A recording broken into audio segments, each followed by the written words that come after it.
It's essential to understand that the brain is a battery and we must use it wisely. Every day we wake up with a limited amount of energy in our minds and we go about thinking about things, working on activities, but at every moment we focus on something, our brain energy depletes. How does it deplete? In these several ways.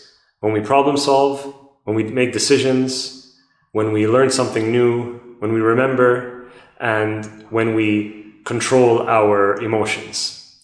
So what do we do about it? First of all, we prioritize prioritizing. We prioritize the tasks and activities that we're going to work on during the day so that we know where to dedicate our energy, to make sure that we dedicate our mind to the tasks that are both important and require a lot of energy from us. Another thing that we can do is understand what parts of the day we have the most energy. Some of us have our energy early on the day, others have it later on the day.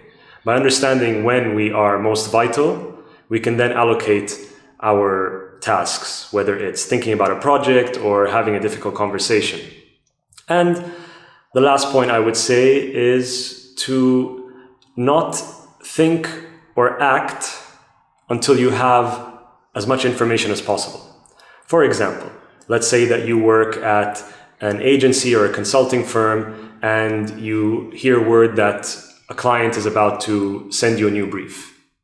Before you get the brief, you start thinking about the possible products or services that they want to work on or the possible campaigns, but without actually having final evidence or proof of what they're going to work on. This causes a tremendous amount of mental energy to go to waste. Therefore, before acting or thinking about something seriously, wait until you have sufficient information. So a quick recap. What are the things that depletes your brain energy? Decision-making, problem-solving, learning something new, remembering, controlling your emotions, and how to go about that. Prioritize the important tasks that will take up most of your energy. Understand what times of the day you have most energy at hand, and wait before you think or act until you have sufficient information.